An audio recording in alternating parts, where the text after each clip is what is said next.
आज 19 सितंबर हमारे यज्ञ के वरिष्ठ भ्राता, परम आदरणीय, परम श्रद्धेय हमारे भाई साहब की प्रथम पुण्य स्मृति दिवस है। सारे ब्राह्मण परिवार की ओर से हम सभी उनको आज शत शत वंदन करते हैं, नमन करते हैं। उनके प्रति हमारे दिल में आज जो स्नेह है, उनकी जो प्रेरणाएं हम लेकर के चल रहे हैं, उनसे जो कुछ भी सीखे हैं, आज वो दिन है। उन संस्मरणों को याद करें और दिल से वो श्रद्धा सुमन अर्पण करें। भाई साहब सच में एक रूहानी जादूगर थे। उनका व्यक्तित्व चुंबकीय था। उनकी एक मधुर मुस्कान मरुस्थल में एक मीठे झरने का काम करती थी। कोई भी अनजान व्यक्ति या ब्राह्मण परिवार की आत्मा उनके सामने आती थी और उनकी वो मुस्कान, उनकी वो दृष्टि सामने वाले को अपनेपन का भाव देती थी और इतनी अमिट छाप लेकर के आत्माएं जाती थी, सचमुच में वो मंत्र मुग्ध हो जाते थे। मुझे याद है कि अहमदाबाद से कई बार कई हमारे आर्किटेक्ट इंजीनियर हैं, कई कॉन्ट्रैक्टर हैं, कई बिजनेस के सिलसिले में हमारे यज्ञ के साथ जुड़े हुए कई व्यापारी मित्र हैं। एक बार उनसे मिलते थे, एक बार हम उनसे कोई डील करते थे, लेकिन भाई साहब का कहना और उनका स्वीकार कर लेना इतना सहज हो जाता था कि लगता था कि भाई साहब सच में ऐसी रूहानी पर्सनालिटी को लिए हुए हैं कि हर एक आत्मा उनसे एक विशेष भाव और भावना को लेकर के जाती है। उनका हंसता हुआ चेहरा, चमकती आंखें, नवीनतम विचारों से भरपूर, रहम के सागर, मीतभाषी, धीर गंभीर पर्सनालिटी को लिए हुए सच में भाई साहब कोई मनुष्य नहीं थे, लेकिन एक फरिश्ते के समान थे। आज उनकी पुण्य स्मृति पर उनके साथ के अपने संस्मरण उजागर करने के लिए हमारे साथ मंच पर हमारे भ्राता करुणा भाई जी उपस्थित हैं। करुणा भाई जी हमारी संस्था के एडिशनल जनरल सेक्रेटरी के रूप में सेवाएं दे रहे हैं। हमारी मीडिया विंग के आप चेयरपर्सन हैं। मल्टीमीडिया डिपार्टमेंट के भी आप डायरेक्टर के रूप में सेवाएं देते हैं। और भाई साहब के साथ शुरू से लेकर आज तक अंग संग रह कर के बहुत सारी सेवाओं में साथ में रहे हैं।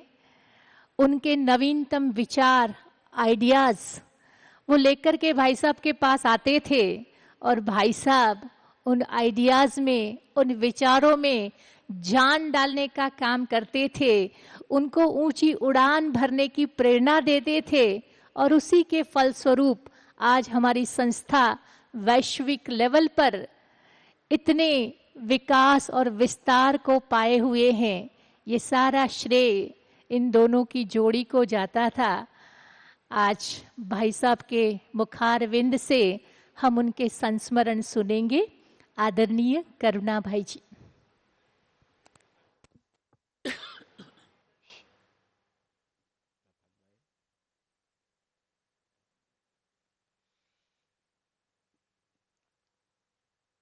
ओम शांति।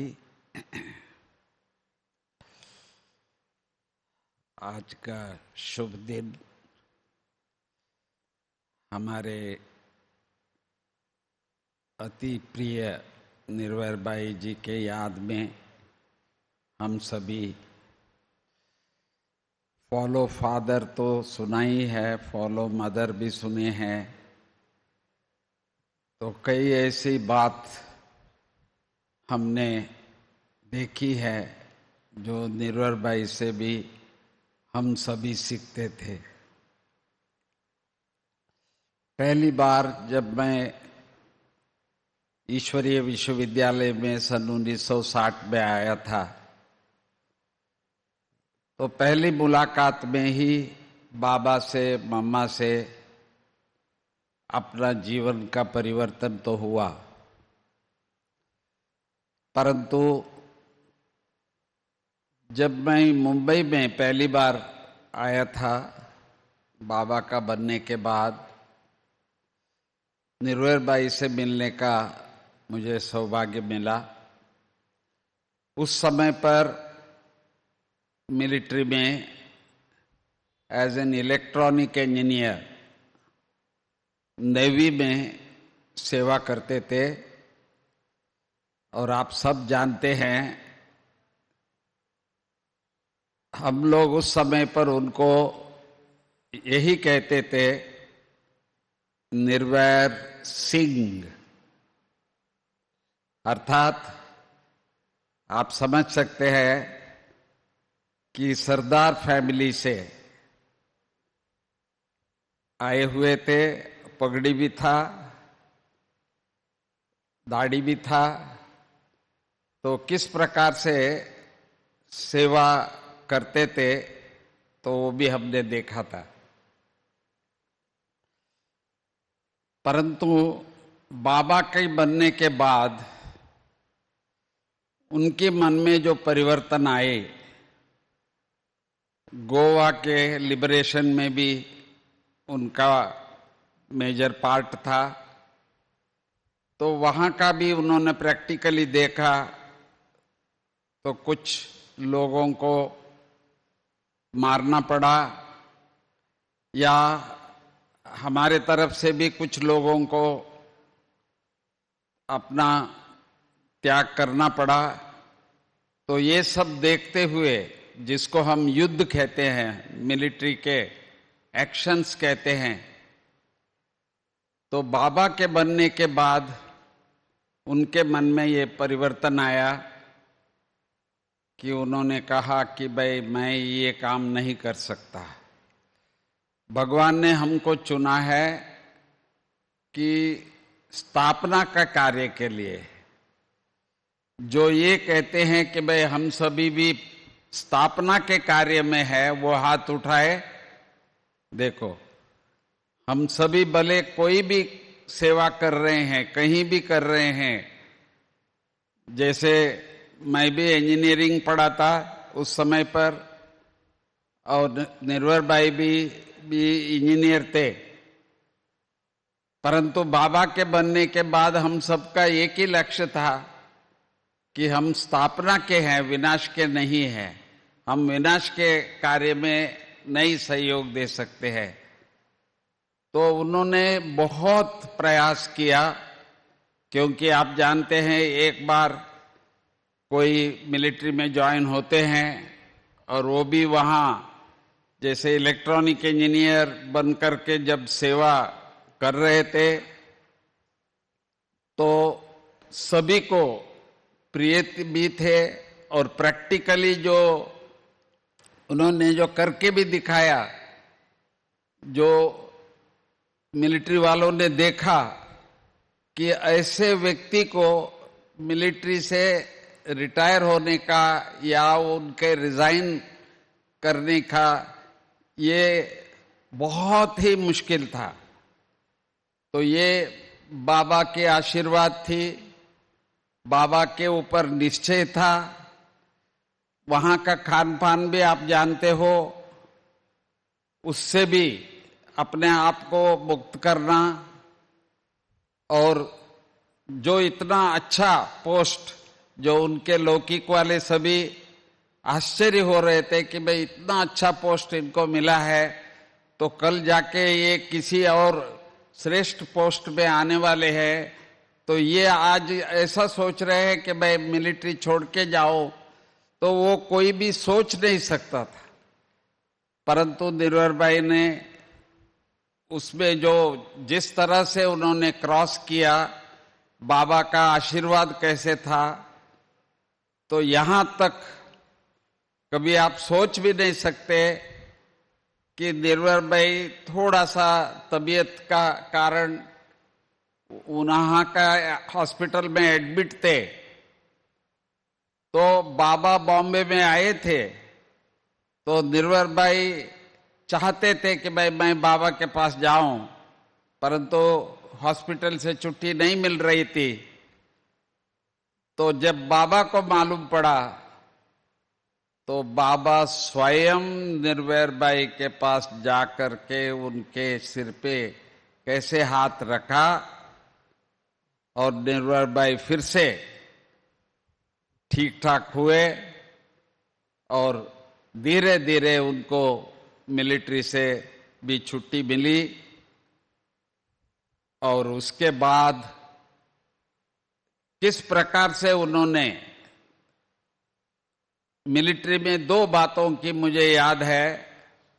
तो मिलिट्री वालों ने पहले बताया कि जो वहां ट्रेनिंग जो देते हैं तो वो बहुत ही सीक्रेट होता है।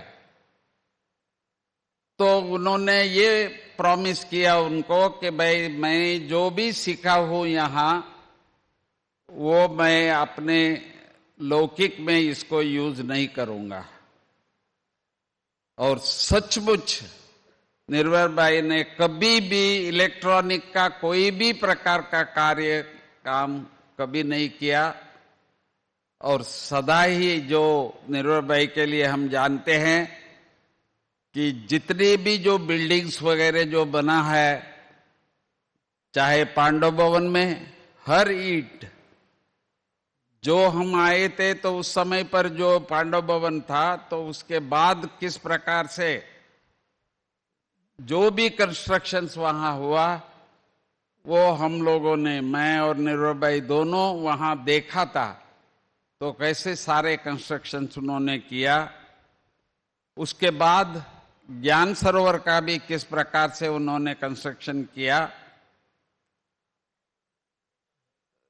तो इस प्रकार यहाँ मधुबन में शांतिवन में भी आप देख रहे हैं तो जो बड़े बड़े बिल्डिंग मनमोहिनी ये वगैरह में भी देख रहे हैं आप।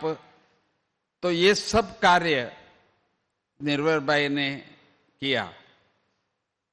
तो ये प्रैक्टिकली इन्होंने अपने आप को इंजीनियर इलेक्ट्रॉनिक से जैसे सिविल इंजीनियर के रूप में हर बिल्डिंग आप देखेंगे किस प्रकार उन्होंने, जैसे हम बच्चों के लिए आवश्यकता है तो उस अनुसार उन्होंने उस समय पर बनाया।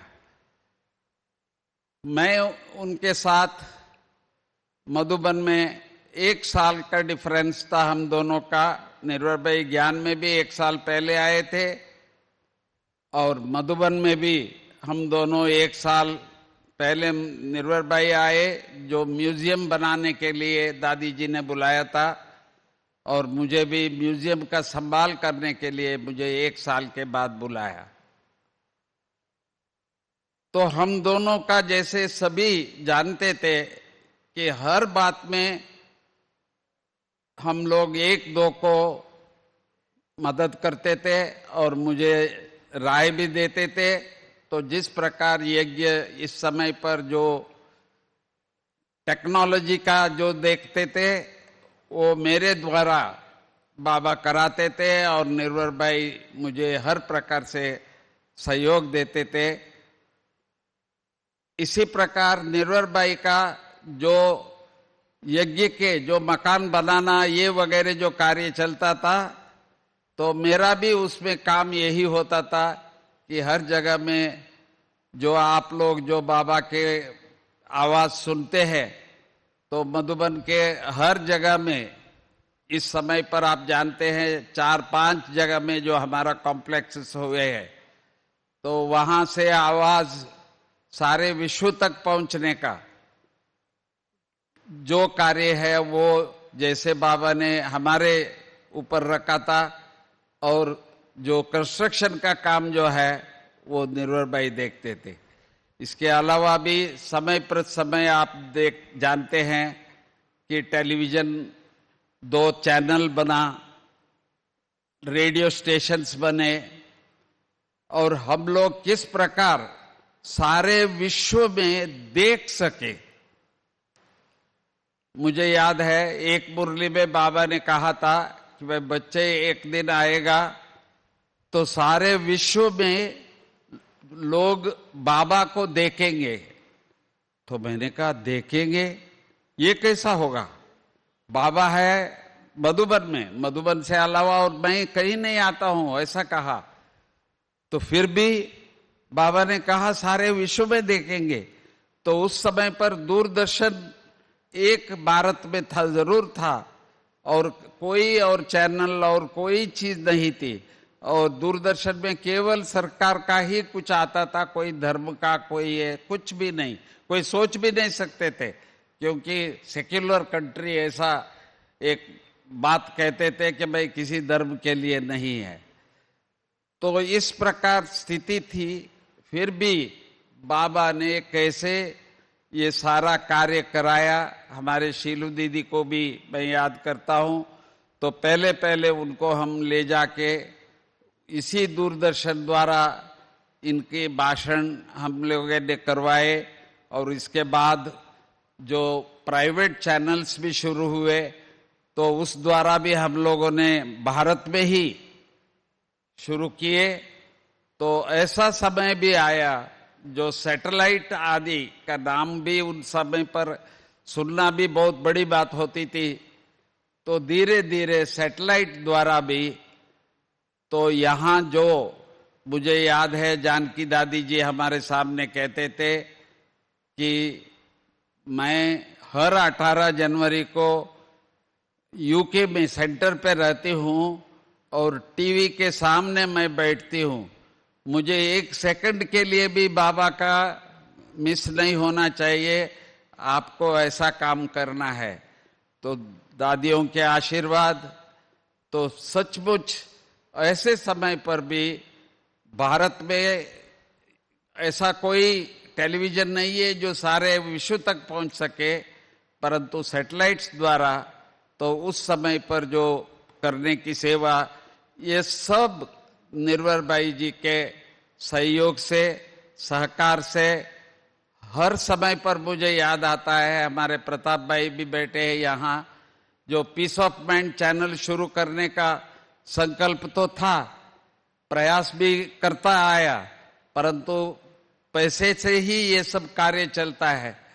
तो मैं चुप था, तो उन्होंने एक दिन मुझे, जहाँ अभी मानसरोवर है, तो वहाँ हम दोनों गए थे, बगीचे में बैठे थे, तो थोड़ा सा वॉक कर रहे थे, तो उन्होंने मुझे कहा करुणा भाई कुछ तो करो।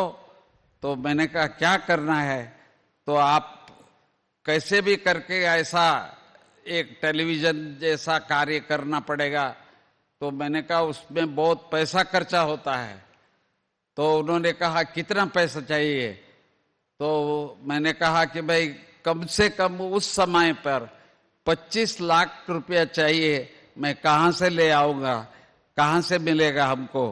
तो जब ऐसा बोला तो मेरे सामने ही इन्होंने प्रताप भाई को फोन किया, तो कहा कि भाई 25 लाख मुझे आप भेजो और मुझे जरूरी है। कुछ नहीं बोला उस समय पर, तो मुझे उन्होंने दिया और मैं उसको लेकर के मैं बॉम्बे गया था।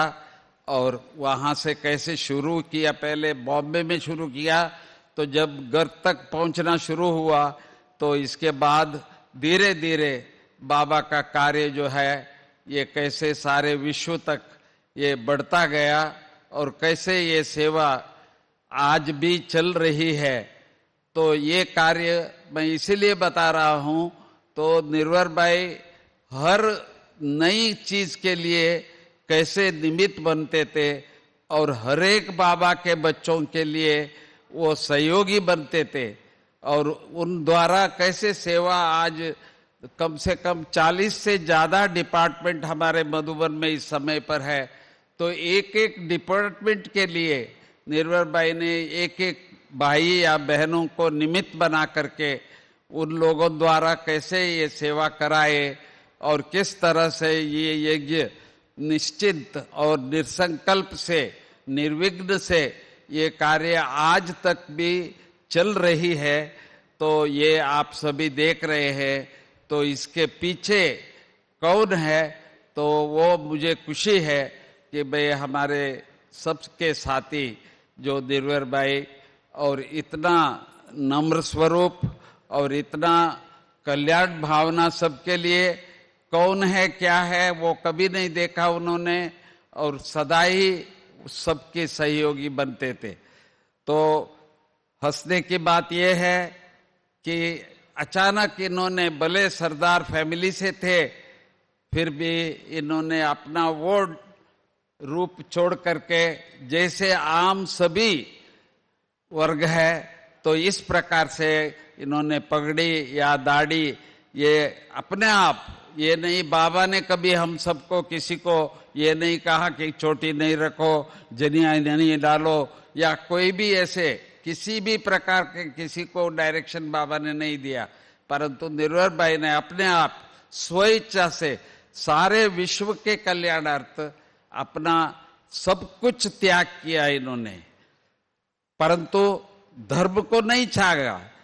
तो एक बात है कि एक भाई ने ब्रिटेन में, लंदन में, वहाँ जो इनका जो सभा होती है पॉलिटिशियंस का, पार्लियामेंट जिसको कहते हैं, तो वहाँ वो उठ करके बताया कि भाई मैंने अपना हृदय को परिवर्तन किया हूँ, भगवत गीता पढ़ के मैं हृदय को परिवर्तन किया हूँ, तो मैं उसको फॉलो करता हूँ पूरी तरह से, परंतु मैं अपना नाम नहीं बदला हूँ। मैं जिस धर्म का हूँ, मुस्लिम धर्म के थे, तो उन्होंने पूछा क्या मैं अपना नाम बदलने की जरूरत है, तो कहा गया था कि उसको नाम परिवर्तन का नहीं है, हृदय परिवर्तन का है। यही एग्जाम्पल्स हमने निर्भर भाई से देखा। भले सरदार जी थे तो पूरी तरह से निश्चय था, परंतु अपना लाइफ जो है तो सर्व का कल्याण के लिए, सभी जैसे यहाँ आते हैं, रहते हैं, चाहे विदेशी है चाहे देशी है, सबको उन्होंने अत्यंत प्यार से हर प्रकार से जो सेवा किया, और मैं सदा ही उनके साथ रहा। मैं सिर्फ ये याद मुझे आता है कि देखो, दुनिया में जब हम अच्छे होते हैं तो सब हमारे साथ होते हैं, परंतु जब भी थोड़ा कुछ तबीयत का नीचे ऊपर होता है तो ढूंढने लगते हैं कि अभी मुझे कौन सहयोग देगा। परंतु हम दोनों की मित्रता इतनी थी, तो जब पहली बार इनका जो बाईपास सर्जरी हार्ट का हुआ था, तो 1.5 मास तक मुझे उनके साथ रह करके तो ऐसे लग रहा था किसी को कि भाई ये दोनों क्या भाई है या क्या है इनका। तो जिस तरह से मुझे सेवा करने का मौका मिला, तो लास्ट तक भी, लास्ट दिन भी इन्होंने शरीर छोड़ा, तभी भी मुझे उनका साथ रहने का मौका मिला। और किस तरह से आज के दिन तक हम सब साथ हैं, और निर्भर भाई जी ने हम लोग सबको गाइड किस तरह से किया, संस्था को किस तरह से इन्होंने अपने त्याग से, तपस्या से, करुणा से, हर प्रकार से सहयोगी बन करके सबको संतुष्ट करते हुए, तो मधुबन का हम सबका अति मीठा, अति प्यारा भाई बन करके ये सारा कार्य किया। तो वो आज के दिन हम सभी श्रद्धांजलि देने के लिए एकत्रित हुए हैं। मैं भी आप सबके साथ दिल से उसको मैं याद करते हुए श्रद्धांजलि अर्पित कर रहा हूँ। ओम शांति। बहुत बहुत धन्यवाद आदरणीय करुणा भाई जी। आपने भाई साहब की एक एक विशेषताओं को हमारे सामने रखा।